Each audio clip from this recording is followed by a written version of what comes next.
In your book, you put the quote about, let me see, they have here. Orwell, George Orwell? The George Orwell. All progress is seen as a frantic struggle aimed at goal that we hope and pray will never be fully reached. Is this truly what the progress is?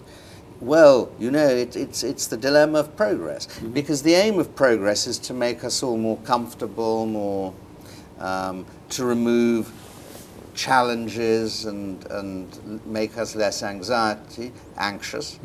But at the same time, we don't admire comfort as an ideal. We want life to be full of challenges that expand human capacity. Comfort as an ideal, as a moral ideal, is very thin. So what I think this Happiness is not. Happiness is empty. Happiness, we think, is empty. What is happiness? How can you aim at happiness? I mean, what would you do to aim at happiness? What would I do to aim at happiness? I want to be happy. So what do I do? It's ludicrous, and the idea that you can replace gross domestic product by gross domestic happiness and measures of that kind seem to me part of the fashionable nonsense of the moment. But the deeper problem is, do we need war? In my pessimistic moments, I think that humanity will repeatedly go to war just to relieve the boredom of being comfortable. So what is the difference between financial capitalism and capitalism? Well, I would say that in traditional capitalism, it's the dog and finance is the tail, whereas in financial capitalism it's the other way around. It's that financial capitalism determines what's produced rather than just being an intermediary. I think in traditional capitalism, people produced goods and looked to the banks and stock markets to finance what they wanted to do. I think now people produce finance, and then that determines the activities of the real economy. And we now have a system in which the financial economy is much larger, really, than the other bits of the economy. I mean, financial sector and the service sector combined are by far the largest bits of the economy, and in that mix, finance is very much the dominant thing. So this is the age of the financier. This is the age of the banker, the second age of the banker, because when Lenin was writing his stuff in the early socialists about finance capitalism, they already saw that the banks controlled, the industry. They always had this idea of the future, but that's become much more. And that's why if you look at the buildings of the early 20th century, and you can see some of them here still, the banks are the new palaces. They're the new cathedrals of our civilization, and they are today. All the banks have the best buildings, and they employ the most expensive architects to put them up. And that's a sign of the new gods of finance. I haven't given a very good analytic distinction, but I would say it's where finance drives the machine rather than the machine creating the finance it needs. It's a question of proportions. Yeah, and also it's a question of proportions, and it's a question of the engine. The engine. Where is the engine of the system? What gives it its motive power?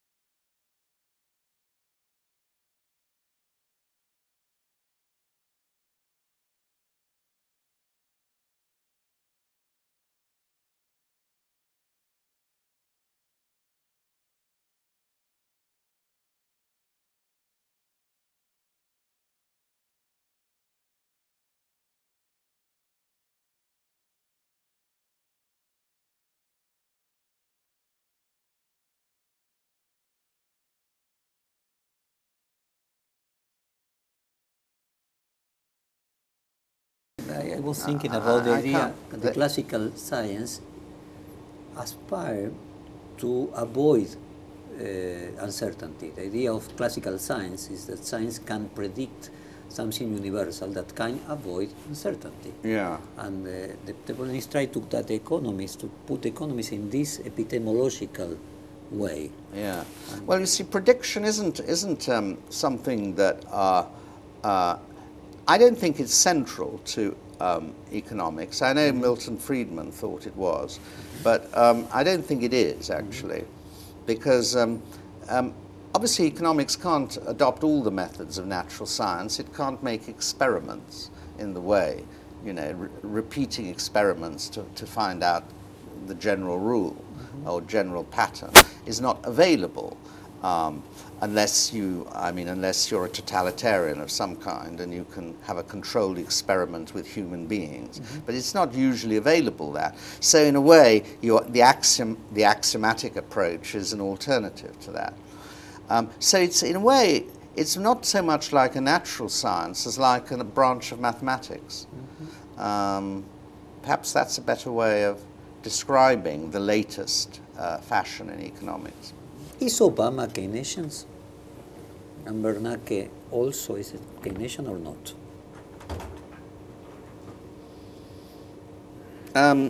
Is Obama Keynesian? No. I don't think he understands economics. I think his instincts are fairly Keynesian. That you were speaking at the beginning of the interview. Yeah, The instinct is I think Keynesian. his instincts are But pretty no Keynesian. more than the instincts. But there's intellectual conviction is lacking because he's not in a position to assess the validity of different kinds of arguments. Very few politicians are conviction intellectuals or intellectuals by conviction. Obama has said he wants to continue the stimulus. He would like to. He has talked about setting up an infrastructure bank. He'd like to. But that's very far from having an intellectual or even political conviction that it's necessary. Now, he might develop the political conviction. One of the phrases I've used in the past is he's got to decide whether he's Hoover or Roosevelt. And that might come up in the next test for that will be the next election. Ben Bernanke is a monetarist Keynesian. There is a monetarist. What is the difference between monetarist Keynesian? Yeah, well, you know, I think a lot of that debate is a family quarrel. Actually, I think now there's some perfectly reasonable reconciliation. When I say that Bernanke is a monetarist Keynesian, I mean he's a Keynesian of the era of Keynes's thinking of the 1920s, before the general theory, when Keynes thought that monetary policy would be sufficient to control both the price level and the level of activity in the economy. And fiscal policy wasn't necessary. And I think Bernanke is a Keynesian in that sense. He thinks that you can, by quantitative easing, by printing money, you can get as much stimulus as you need to recovery. And he has printed a lot of money in two big waves. I think Keynes came to the conclusion that monetary policy wasn't enough, because the important thing for recovery, according to Keynes, was not printing money but spending it. And printing money doesn't ensure that you spend it. If I give you some money now, you have a choice. Either you can spend it or you cannot spend it.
In the same point of ideological things, many have suggested to return a gold standard in order to control the central bank use of printing press and thus limit currency debasement. What do you think of the gold standard? Keynes called the gold standard a barbarous relic in 1923 in the Tract on Monetary Reform. So Keynes didn't actually believe in the gold standard. Yeah. I think the reason is very simple. He didn't think there was enough gold around in order to support an expanding economy. And therefore the idea of a fixed a rate of convertibility between your domestic currency and gold, if you stuck to that, it would mean you were constantly having to deflate your price level, whereas if you abandoned it, the credibility of the gold standard would be gone. So you were stuck between these two things. And he thought the only reason the 19th century system worked reasonably well is they were always making new gold discoveries. So each time when things looked really bad, there was a new gold discovery. And of course, scarcity of gold stimulated the search for new sources of supply. So they opened up California, then South Africa and Russia. But you can't rely, he said, for a stable currency system on these kind of fortuitous things, which only work in the long term anyway.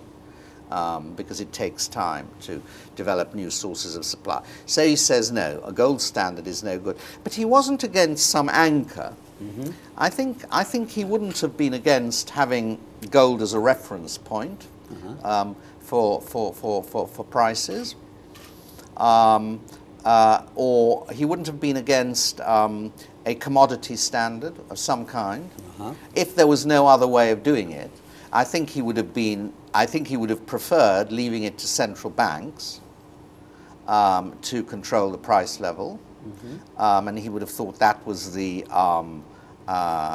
advanced and scientific way of doing it. But if there were doubts about the competence of central banks or their capability,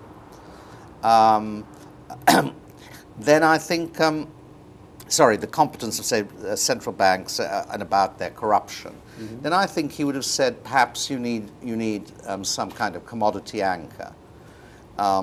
So I don't think he was an extremist on this point. Some material thing is necessary. Yes, and you know, in his clearing union plan, Bancor, the value of Bancor was tied to that of gold.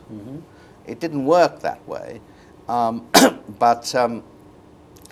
He wasn't against gold being an element in a monetary system, but as the sole element, he would have been terribly against it. And I think ideally he would say we just build a nice gold monument and worship it without, rather like God. We don't. We like it, but we don't govern our lives by it.